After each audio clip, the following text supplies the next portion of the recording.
రవి కోసం ఎవరు కూడా ముందరికి రాలేదు. నేను వచ్చాను. నేను వచ్చిన తర్వాత నాకు సానుభూతి వచ్చేసింది.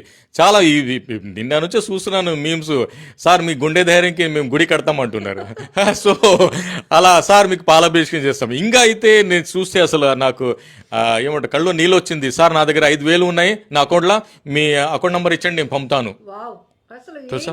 ఇంకా సార్ తెలంగాణ ఆంధ్రాలో 10 కోట్ల మంది ఉన్నారు సార్, మేము 1 రూపీ మీకు ఇచ్చేసి 10 కోట్లు ఇస్తామంటున్నారు.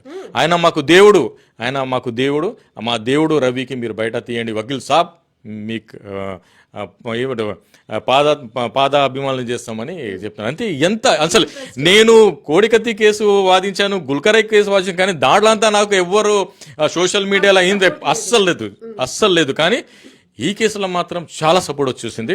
అసలు I'm thanks to the all iBomma Ravi fans. నేను కూడా మీకు ఫ్యాన్. నేను సార్ ఒక్క మాట చెప్పండి, 6 నెలల క్రితం నుంచి వ్యవహారం నడుస్తోంది. రవి ఎప్పుడు దొరికితే అరెస్ట్ చేసేద్దాం, రవి ఎప్పుడు దొరికితే అతని విచారణలో విస్తుపోయే షాకింగ్ ఫ్యాక్ట్స్ని బయటకు తీయొచ్చు, ఈ పైరసీ వెనక అతను ఇంకెవరైనా ఉన్నారు, ఎక్కడ ఇంటర్లింక్స్ ఉన్నాయి, ఇవన్నీ కూడా. బట్ రవి పోలీసులు అరెస్ట్ చేసిన తర్వాత ఆయన సింగిల్ స్టేట్మెంట్ ఒకటే ఇచ్చాడట. ముందైతే పట్టుకోండి చూద్దామనే సవాలు, తర్వాత మాత్రం నేను సింగిల్, మీరు నన్ను పట్టుకోవడం వల్ల అరెస్ట్ చేయడం వల్ల నాకు పెద్దగా జరిగే నష్టం లేదు అని. అంటే ఇలా ఉన్నటువంటి రవి మైండ్ సెట్, ఇప్పుడు మీరు హైదరాబాద్ వెళ్తున్నారు, రవిని మీట్ అవబోతున్నారు. ప్లస్ ఇప్పుడు హైదరాబాద్ వెళ్తున్నాను, రేపు రవికి మీట్ అవుతాను, ఏం ముందు ఇది చేస్తాను.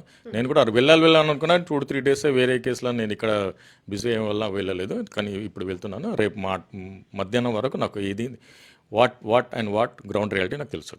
వెళ్ళగానే రవిని పోలీసులు ఏం అడిగారో అది సీక్రెట్, మీరేం అడుగుతారు సార్? నేనైతే నేను నీకు ఉన్నాను ఫస్ట్ ధైర్యం. నేను ఐఎమ్ నాట్ ఇన్వెస్టిగేషన్ ఆఫీసర్, నేను ఇంట్రాగేషన్ చేయను కదా. ఏదైనా నువ్వు చెప్తే వాట్ ఇస్ ద ట్రూత్ ఉంది నాకు చెప్తే మరి దానికి నేను ఎలా చేయాలి, అది ప్రివిలేజెస్ ఆఫ్ టాకింగ్ ఉంది, నేను మాట్లాడి నేను అతనికి బయట తీసి విధి విధానాలు నేను ఉంటాను.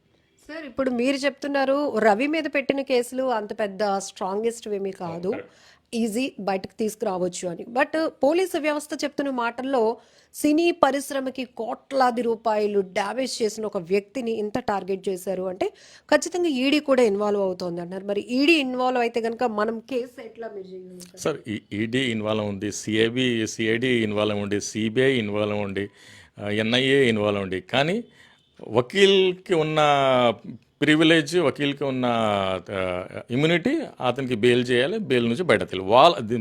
వాళ్ళు పెట్టింది అలిగేషన్స్ నాట్ ఎట్ ప్రూవ్ కదా. All allegations sir hard disk ఉన్నాయి, అవి అవన్నీ అది అన్నీ మీరు కోర్టులో థర్డ్ అంటే మీరు న్యాయస్థానంలో ప్రూవ్ చేయాలి కదా. బర్డన్ ఆఫ్ ప్రూఫ్ పోలీస్ మీద ఉంది. అలిగేషన్స్ సో మెనీ అలిగేషన్ నేను చేస్తాను, కానీ ఆ అలిగేషన్ ప్రూవ్ చేయాలి కదా. ప్రూవ్ చేసేసి బర్డన్ ఆఫ్ ప్రూఫ్ పోలీస్ మీద ఉంది, వాళ్ళు ప్రూవ్ చేస్తే ఆయన శిక్ష పడిపోతుంది, ప్రూవ్ చేయలేకుంటే ఎక్విటల్ అవుతుంది. అంతే. ఇంకా దాంట్లో ఇది పెద్ద రాకెట్ సైన్స్ కాదు, ఇది ఒక common law, nothing but common sense.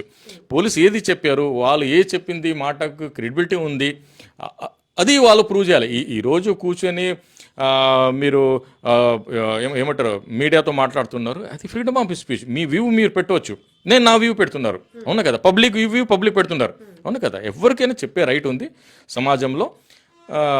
కానీ అతని కోసం నేను వాలంటరీగా ఈ కేసు వాదించి బయట తీస్తానని నేను ధైర్యం ఇచ్చాను వాళ్ళ ఫ్యామిలీకి. రేపు రవి కూడా అదే ధైర్యం ఇస్తాను. సార్ కమర్షియల్ ఆస్పెక్ట్లో ఉన్న కేసులే కాదు, పేద వర్గం స్టాండ్ తీసుకునే వ్యక్తి ఈ వకీల్ సాబ్ అని చాలా పేరుంది, గతంలో కూడా చూసాం. నిరుపేద పరిస్థితిలో ఉన్న వాళ్ళ కేసులు కూడా మీరు వాదించి వాళ్ళ పక్షాన ఉన్నారు, చాన్నాళ్ళు పోరాటాలు కొనసాగాయి. ఇప్పుడు రవి విషయంలో మీరు ఎంత స్ట్రాంగ్గా? లేదు, నాకు ఎంత టఫ్ కేసు ఉంటే అంత స్ట్రాంగ్ అయిపోతాను నేను.